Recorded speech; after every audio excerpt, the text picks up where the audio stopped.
Asini roha madihamu doho dame na siya Tuhan dewata mata doho siya anak na Tuhan Yesus Kristus Tuhatai. Amin. Shalom mamangenang, salam perhorasan, salam sehat, salam sukacita dalam menyambut tahun baru 2022. Kiranya kita tetap sehat dan dalam penyertaan kasih setia Tuhan. Dan di penghujung tahun 2021 ini mari senantiasa kita setia dalam mendengarkan firman Tuhan.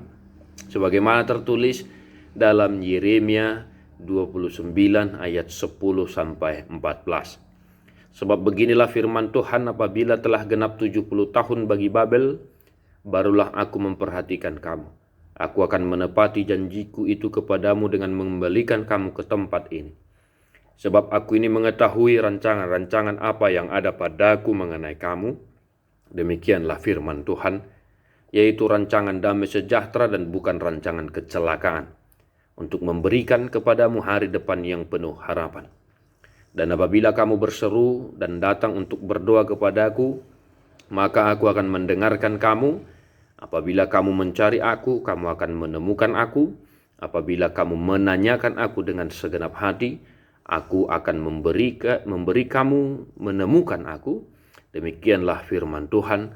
Dan aku akan memulihkan keadaanmu dan akan mengumpulkan kamu dari antara segala bangsa dan dari segala tempat kemana kamu telah kucerai-beraikan. Demikianlah firman Tuhan, dan aku akan mengembalikan kamu ke tempat yang dari mana aku telah membuang kamu. Demikian firman Tuhan. Bapak Ibu Saudara-saudara, di penghujung tahun ini kita diingatkan oleh firman Tuhan yang pertama, Bapak Ibu Saudara-saudara, bahwa Tuhan selalu menepati janjinya.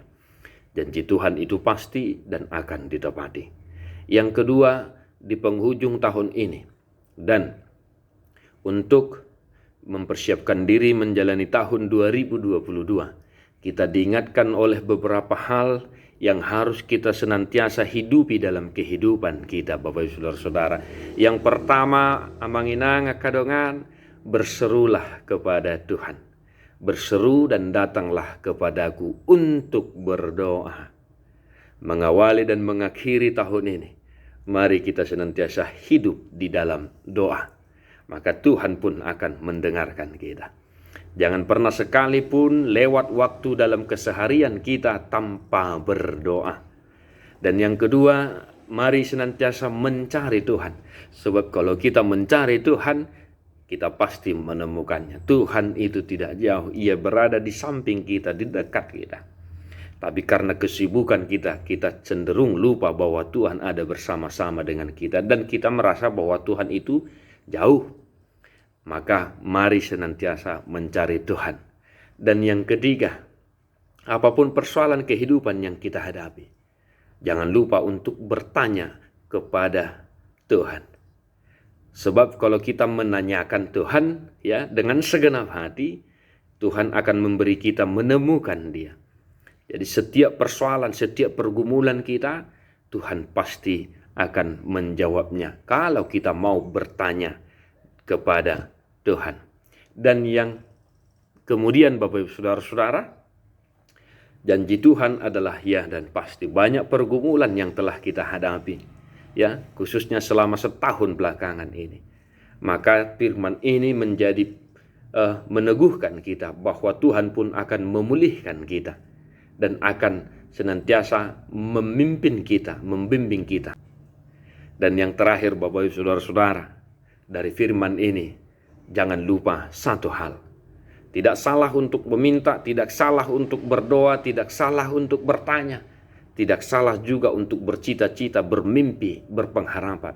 Tetapi satu yang pasti, rancangan Tuhan selalu yang terbaik. Sebab Tuhan telah menentukan rancangan yang terbaik bagi kita. Di samping kita memohon, maka mari juga kita setia beriman bahwa rancangan Tuhan lebih baik dari permintaan kita. Rencana Tuhan lebih baik dari mimpi kita. Maka firman ini mengingatkan kita agar kita tetap setia beriman dan berpengharapan hanya kepada Tuhan. Satu hari ini Bapak Ibu Saudara-saudara, Tuhan memberkati dalam aktivitas kita. Mari kita menyanyikan buku Ende nomor 66 ayat 3.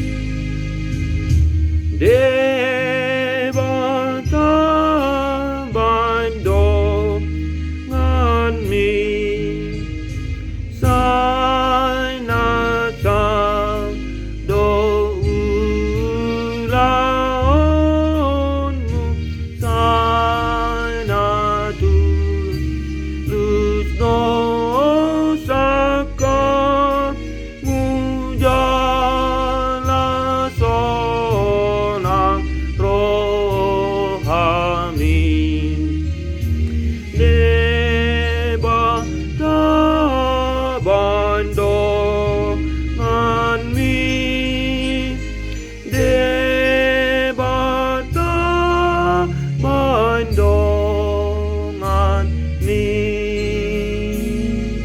Tuhan Yesus memberkati. God bless you non-stop.